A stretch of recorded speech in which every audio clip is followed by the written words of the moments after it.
Hello दोस्तों, इस बार आप सभी का बिहार बोर्ड के लेवल पर अर्धवार्षिक परीक्षा 25 सितंबर 2023 से शुरू होने जा रहा है।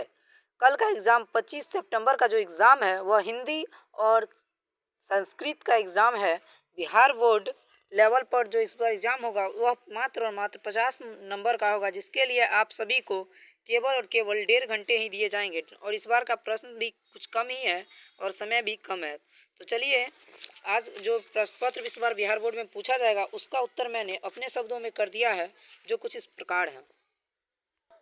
मैंने ऑब्जेक्टिव के सारे प्रश्नों के उत्तर कुछ अपने शब्दों में कर इस प्रकार दिए हैं, और नीचे हमने खंड व विषयनिष्ठ प्रश्नों के बारे में भी बात करेंगे। तो चलिए विषयनिष्ठ प्रश्न के बारे में। पहले प्रश्न का उत्तर हो जाएगा, लामा तारानाथ तिब्बत के विद्वान एवं इतिहास के लेखक थे। इनका चैत्य अशोक के समय में भी था। अब फिर हमारा दूसरा प्रश्न है ख, तो इसका उत्तर होगा चंपिया 10 साल की थी। और हमारे तीसरे प्रश्न ग का उत्तर होगा, अष्टावक्र खोमचा लगाता था और कचालू की चाट, मूंग दाल की पकौड़ियाँ, दही में भींगे आलू और पानी के बतासे आदि सामग्री को एक काले से लोहे के थाल में सजाकर बेचा करता था। हमारा अंगा प्रश्न का उत्तर होगा, कवि ने अपने प्रभु को अर्थात ईश्वर को राम, चंदन, घन, वन, दीपक, स्वामी, मोती आदि नामों से पुकारा है।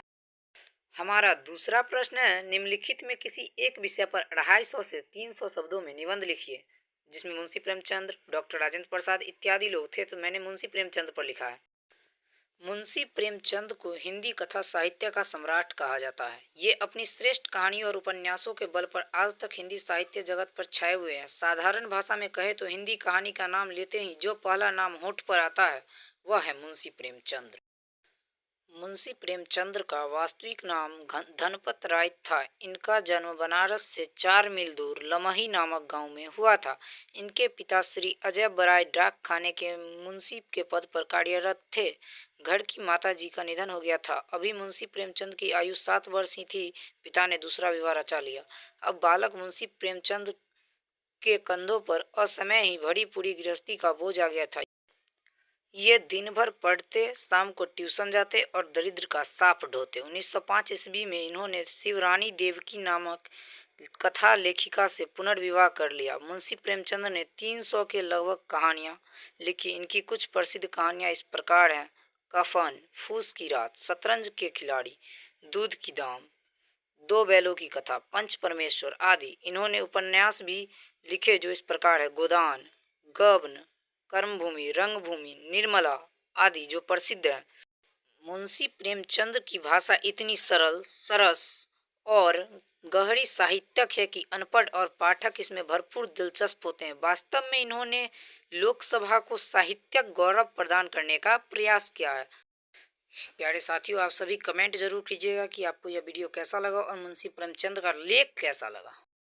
हमारा अगला प्रश्न क्वेश्चन नंबर 3 है, बढ़ती हुई महंगाई पर दो स्त्रियों के बीच संवाद लिखें।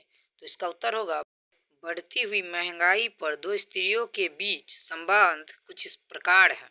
दोस्तों, आप सभी संवाद को लिखने का तरीका बेशक न चेंज करें, क्योंकि मैंने जैसे लिखा है वैसे ही आप सभी संवाद लिखे, तभी नंबर मिलेगा। सीता, नमस्कार गीता जी। गीता, नमस्कार सीता जी, कैसी हैं?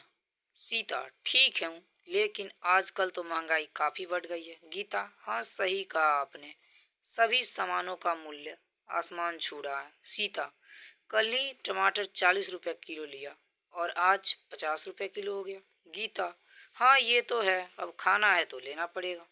सीता, अच्छा अब मैं चलती हूँ, नमस्कार। गीता जी, नमस्कार।